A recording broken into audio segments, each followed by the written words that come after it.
이번 시간은 이제 운영 관리 툴 중에 엔드 호스트들, 실제 통신하고 어떤 데이터를 주고받는 뭐 서버나 클라이언트들이 되겠죠. 네트워크 장비보다는 그런 이 호스트 애들에서 사용을 하면 되는 툴들에 대해서 설명을 좀 드리고자 합니다. 뭐 기본적으로 OS 단에서 다 설치가 돼서 동작을 하고 있는 기본 툴들이고요. 이걸 왜 써야 되냐? 그래서 실질적으로 네트워크 장애나 운영을 하다 보면 뭐 이 사용자들한테 보통 이제 신고가 들어오죠. 어떤 뭐 어디랑 통신이 안 된다, 어디랑 데이터를 주고받을 수 없다, 어떤 웹사이트에 접속이 안 된다. 이제 그분들한테 바로 확인해서 정보를 알아보고 이제 확인을 시킬 수 있는 툴이라고 보시면 될 것 같아요. 물론 뭐 IT에 대한 어떤 이제 그런 그 실제 완전 엔드 유저 같은 경우는 그런 걸 잘 못 쓰실 수도 있어요. 도스에서 이제 커맨드를 치면 되는데 뭐 천천히 따라서 하든지 하면 되기 때문에 어려운 부분은 아닌데 대부분 이제 네트워크 담당자들한테 이제 요청이 들어오는 게 사실 최종 엔드 호스트들은 대부분 이제 응용이나 서버 담당자들한테 이제 뭐가 접속이 안 된다라고 말을 하고 그 시스템을 사용하는 사용들 사람 이제 분들 입장에서는 그런 분들 시스템 어드민들이 보통 이제 네트워크 담당자들하고 커뮤니케이션을 하기 때문에 응용하시는 분들이나 그래서 그 분들은 대부분 다 이런 툴들을 활용을 하실 수 있으면 뭐 기본적으로 그 호스트 관점에서 통신이 제대로 되게끔 세팅이 되고 정보가 다 나타나고 있는지를 보실 수 있기 때문에 그분들 입장에서도 많은 도움을 이미 많이 활용을 하고 계실 거라고 생각을 해요. 간단히 그래서 이제 가장 중요한 거 레이어 관점에서 이 그림을 보면서 뭐 이 실제 데이터들을 호스트들 간에 어떻게 주고받는지에 대해서 설명을 좀 드릴까 합니다.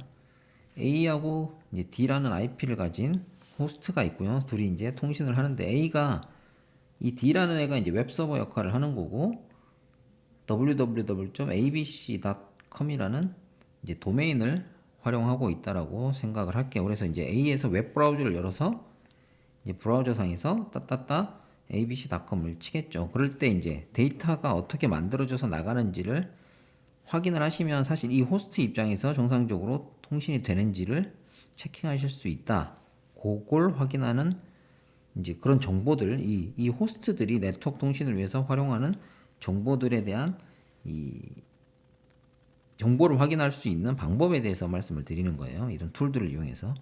요거 한번 복기를 하고 갈게요. 실제 뭐 DNS 쿼리를 통해서 이 정보가 있다라고 가정을 하고요.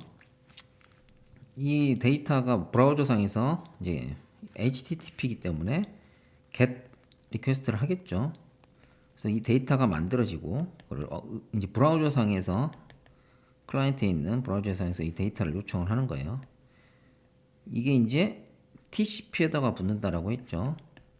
HTTP이기 때문에 뭐 보통 443을 HTTPS 같은 거 많이 쓰는데 여기서는 편의상 HTTP로 할게요. 그냥 TCP 헤더가 붙는데 이게 소켓상에서 연결이 돼서 이 브라우저가 이 데이터를 구분해서 이 포트로 돌아오는 트래픽에 대해서 자신의 클라이언트 프로그램을 돌리기 위해서 보내는 데이터는 HTTP가 사용하고 있는 이 서버가 리슨하고 있는 데이터 HTTP 서버들은 웹 서버들은 80 포트를 리슨을 하고 있어요. 이것도 나중에 이 서버에서 이제 네스테트라는 커맨드를 통해서 확인할 수가 있어요.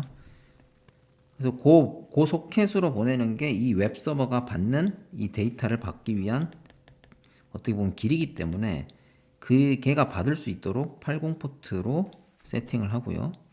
그 다음에 소스 포트는 돌아오는 양방향 통신이기 때문에 TCP 같은 경우는 이게 돌아오는 트래픽에 대해서 자기가 이제 인식을 할 수 있게끔 자기가 소켓을 만들 때 빈 포트를 1024 이후에 하이 포트로 사용을 합니다. 보통 그래서 1025라고 할게요. 그렇게 TCP 패드를 만들었어요.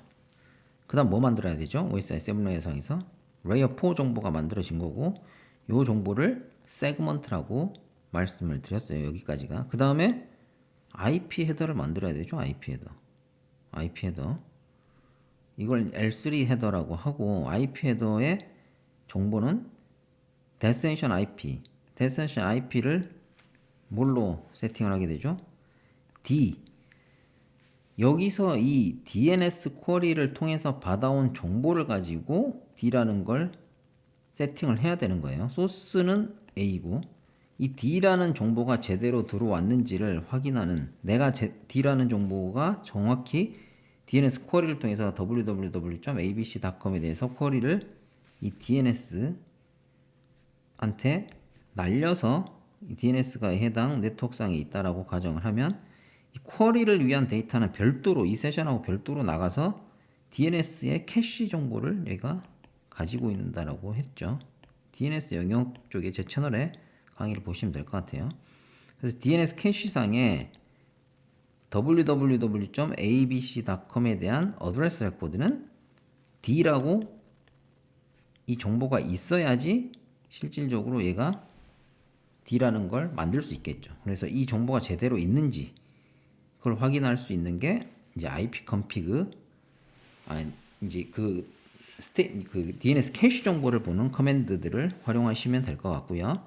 이 캐시가 없으면 어떻게 하겠어요? DNS한테 쿼리를 하겠죠. 이 쿼리가 제대로 되는지는 NSLOOKUP이라든지 뭐 dig 커맨드를 통해서 하시면 될 것 같아요. 그래서 이 데스티네이션 상대방의 도메인 정보를 가지고 IP를 적어야 되기 때문에 이 IP 정보를 확인하기 위한 제대로 통신이 되는지, 그 다음에 캐시상에 정확한 정보가 있는지를 확인할 수 있는 게 이런 IP config라든지 뭐 NSLOOKUP이라는 툴이라고 말씀을 드리고 좀 이따 실제 결과값 보면서 확인을 해볼게요. 그 다음에 자기의 IP 정보는 A이기 때문에 A를 쓰게 되겠죠. 그 다음 뭐 만들어야 되죠? 이제 랜카드상에 이 데이터를 만들어서 보내려면 네트워크 장비들, 이 경로상에 있는 네트워크 장비들이 해석을 하고 정확하게 통신이 되게끔 전달을 하기 위해서 레이어 2 헤더가 필요하다라고 말씀드렸어요. 이더넷 방식이면. 이 레이어 3까지 만들어진 데이터를 뭐라고 그랬죠? 패킷이라고 말씀을 드렸고요. 그래서 레이어 2라는 헤더에는 이더넷 같은 경우는 맥 어드레스라는 걸 쓴다라고 말씀드렸고, 소스 맥은 자기 랜카드에 박혀 있죠. 그래서 A 프라임이라고 붙여서 보낼 거고요. 데스티네이션 맥을 써야지 이 정보를 보낼 수가 있는데, 데스티네이션 맥 정보는 뭘 보고 적는다라고 했죠? 이 D라는 IP로 보내기 위해서 이 데이터를, 이 세그먼트를, 그래서 이 D라고 하는 IP로 전달을 하기 위해서 내가 누구한테 보내야 될지, 나의 네트워크상에서 받아야 되는 넥스홉 정보를 찾기 위한 과정이 필요하죠. 그 정보 걔가 가지고 걔가 받을 수 있게끔 맥 어드레스를 써줘야 되는데, D맥을 그걸 어떻게 확인한다 했죠? D라는 IP에 대해서 라우팅 테이블을 뒤진다. 이게 라우팅 과정이다. 그래서 이 PC는 라우팅 테이블도 가지고 있어요. 엔드호스트들은 다. 라우팅 테이블이 뭐죠? 일반적으로 랜카드 인터페이스가 하나라면 모든 트래픽은 그리 보내면 되겠죠. 그래서 게이트웨이 정보가 거기서 사용되는 거고요. 이게 넥스톱 정보예요. B라는 IP. 근데 B라는 IP가 필요한 게 아니고 이 B가 받을 수 있게끔 B로 이 프레임 정보가 들어왔을 때 B의 랜카드가 나한테 왔구나라고 받을 수 있게끔 얘에 대한 맥 정보가 필요하다고 있죠. 얘가 받을 수 있는 데스티네이션 맥. 이 맥을 확인하는 과정이 또 뭐라고 있죠? ARP 테이블을 통해서 확인을 합니다. 이 ARP 테이블은 ARP 리퀘스트라는 ARP 프로토콜 별도의 얘도 통신 이제 과정이에요. 이 ARP 테이블을 만들기 위한. 그래서 ARP 리퀘스트를 통해서 ARP 테이블을 뒤져서 B라는 애가 IP가 맥 정보가 B 프라임이라는 정보가 들어가 있어야 얘를 여기다 적을 수 있겠죠. 만약에 ARP 테이블이 없다, 최초의 붓업이 된 상태다 메모리상에 라고 하면 ARP 리퀘스트가 나갈 거고요. 그 ARP 리퀘스트를 얘가 받아서 이 라우터가 B라는 이건 내 맥을 주면 되겠네 라고 해서 B 프라임이라는 정보를 업데이트를 할 수 있게끔 이제 리플라이를 하게 됩니다. 그래서 ARP 테이블이라는 걸 에다 이제 이 PC가 업데이트를 할 거고요. 그래서 이제 그 정보를 보고 B'이라는 걸 보내는 형태라고 보시면 될 것 같아요. 그래서 이 각각의 정보들이 제대로 들어가고 확인이 돼야 실제로 이 랜카드 상에서 받아서 이 네트워크 장비가 이 정보를 받을 거고요. 라우터가. 그 다음에 이 중간 과정에 이 IP를 가지고 라우팅에 의해서 전달이 돼서 최종적으로 이 실제 이 D가 이 정보를 받아서 자기한테 온 정보이기 때문에 이 데이터를 다 날리고 그 다음에 자기가 열려있는 80 포트로 들어오는 메시지이기 때문에 80 포트가 받을 수 있게끔 웹 데몬이 받을 수 있게끔 이 정보를 전달을 하는 형태라고 보시면 될 것 같아요. 돌아오는 트래픽, 응답 트래픽 거꾸로 얘가 방금 설명드린 행위를 다 한다라고 보시면 될 것 같아요. 뭐 여기까지는 기본적으로 네트워크 하시는 분들은 다 아셔야 되는 거라고 꼭 말씀을 드렸어요. 그래야 장애 처리나 어떤 이슈가 생겼을 때 뭘 확인할지를 알 수 있으니까요. 이제 그 정보들을 그 호스트 관점에서 이 데이터들이 제대로 만들어지고 있는지를 확인하는 커맨드들을 하나씩 간단히 확인해 보도록 하겠습니다. 뭐 어려운 건 아니고요. 이미 알고 다 쓰시고 실무자분들은 쓰시고 계시는 정보들이라고 생각해요.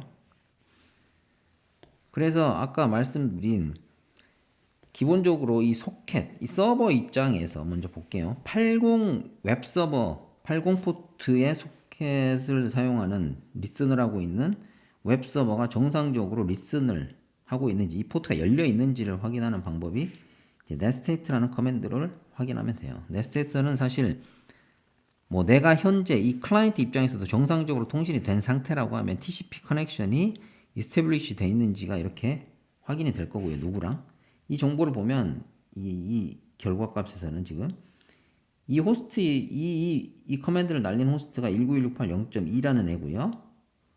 얘가 실제 소스 포트가 SSH예요. 그리고 19168 1.1과 얘의 포트는 얘 입장에서는 데스티네이션 포트가 되겠죠. EGS라는 사실 이제 포트명도 다 그 값이 있기 때문에 443인 것처럼 이제 43이 아니죠. 22번인 것처럼 얘 포트가 그걸로 룩업이 된 거예요, 사실. 그래서 걔 정보로 지금 커넥션이 TCP가 이스태블리시 된 상태라고 보시면 될 것 같아요. 요거는 추정을 하면 얘가 이 로컬이 어떻게 보면 SSH를 받아줄 수 있는 서버인 거고 얘가 클라이언트라고 보시려면 쉬울 것 같아요. 그래서 얘가 SSH로 이렇게 요청을 해서 커넥션이 맺어져 있는 거라고 보시면 될 것 같고요.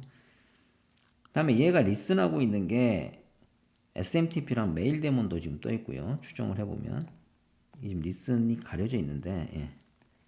RPC 데몬도 하나 떠 있고요. 예. 요런 포트로 지금 TCP냐 UDP냐에 따라서 포트 리슨을 하고 있다라고 보시면 될 것 같아요.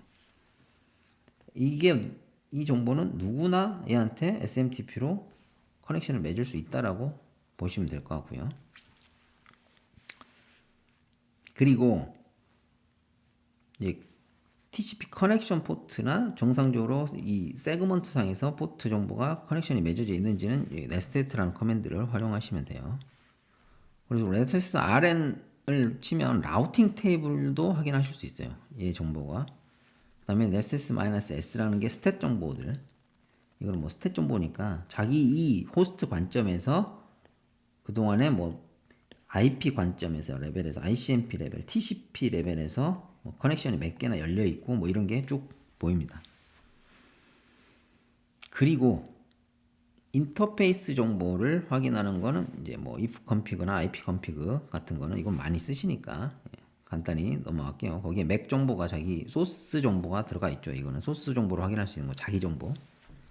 그 다음에 이제 아까 필요한 게 IP를 가지고 라우팅 테이블을 뒤져서 맥 어드레스를 만드는 게 필요하다고 했어요. 그래서 맥 정보를 확인하는 게 ARP 테이블을 확인할 수 있어야 되는데 ARP-A로 ARP 테이블을 확인할 수가 있고요. ARP 테이블의 특정 값을 날리는데 -D 옵션, 스태틱하게 박는데 S 옵션. 스태틱은 가능하면 안 쓰시면 좋을 것 같아요. 이거는 뭐 어떤 이슈가 있거나 잠깐 이슈가 있어서 잠시 동안 퍼머넌트하게 써야 된다라고 하면 이걸 쓰는데 중간에 그 상대방 장비가 바뀌어서 랜카드가 바뀌거나 이렇게 해서 맥이 바뀌어버리면 실제 통신이 안 되는 상황이 발생할 수도 있어요. 그 다음에 이제 DNS 관점에서 IP를 데스티네이션 IP를 찾기 위해서 도메인에 대한 그 정보가 활용되는 게 NS 룩업이나 디그. NS 룩업 같은 경우는 실제 이제 자기가 잡고 있는 DNS 서버, 뭐 리눅스 같은 경우는 resolve.conf에 그런 DNS 정보 값이 들어가 있죠. 그래서 그게 디폴트로 잡히면서 www.naver.com 실제로 정확히 항상 도메인에 대해서 풀 이제 qualified domain name이라고 하면 끝에 점이 항상 생략되어 있다고 보시면 될 것 같아요. 왜냐하면 특정 어떤 호스트가 되면 서치 도메인을 집어넣는 경우가 있거든요. 디폴트 도메인은 나는 무조건 이걸 쓰겠다라고 잡아놔 버리면 점이 없으면 뒤에가 이제 그 도메인에 대한 쿼리로 들어가는 형태가 되기 때문에 얘에 대한 정확한 풀 도메인 네임을 쳐주면 이렇게 어떤 서버한테 물어보는지가 나오고 이게 실제 그 서버에 이제 캐시에 있는 데이터냐 아니면 그 실제 정보를 콜에서 받아온 데이터냐 나오고 얘네 같은 경우는 이제 CNAM이 등록이 돼 있으면서 실제로 그 CNAM을 다시 콜을 해봤더니 IP가 이제 두 개가 나오는 걸 확인하실 수 있는 것 같아요. 디그도 비슷한 정보를 다 가져오는 거고요. 조금 더 볼 수 있고 할 수 있는 게 많다라고 보시면 될 것 같아요. 그리고 이제 캐시 정보를 잘못됐어요. DNS 정보가 예를 들어 서버 쪽에 도메인 네임의 변경 작업이 있었는데 이 캐시가 아직 업데이트가 안 돼서 내가 이 DNS들은 이제 도메인 정보들을 한번 캐시 정보로 다 저장하는 티틀 타임 값들이 다 있기 때문에 그 정보를 날려야 된다라고 할 때 다시 신규로 쿼리를 하고 싶다라고 할 때 윈도우 같은 경우는 이제 플러스 DNS라는 거 써주시면 되고요. 리눅스 같은 경우는 뭐 제가 알기로는 지금까지 데모를 그냥 다시 올렸다 내려줘야 되는 형태. 그렇게 이제 호스트 관점에서 각각의 그 네트워크에 사용되는 L3 헤더, L2 헤더, 그다음에 L4 헤더 그 헤더 값들이 정상적으로 값이 어떤 값들이 쓰이는지를 확인할 수 있는 커맨드들 그 호스트들이 가지고 있어야 되는 데이터 값들 설명을 드렸습니다. 매우 중요해요. 어떻게 보면 기본적으로. 그래서 이제 랜 단에서 여기까지만 통신이 되는지 그 다음에 이 중간 단에서 봐야 될 정보가 뭔지 뭐 그런 부분들이 필요하기 때문에 장애 처리를 하실 때 적극적으로 많이 활용을 하셔야 될 거고요. 앞서 말씀드린 핑이나 뭐 이런 구간에 대한 정보를 확인하는 것도 있고 실제로 어떤 응용 데이터들이 전달이 되는지 그 구간상에 왜 통신이 안 되는지를 확인할 때 실제 호스트 관점에서 이 정도만 보면 이제 빨리 호스트 문제는 아니구나라는 걸 확인할 수가 있기 때문에 정상이면 그런 부분들 잘 활용하시면 될 것 같습니다. 네. 뭐 일단 여기까지 말씀드렸습니다.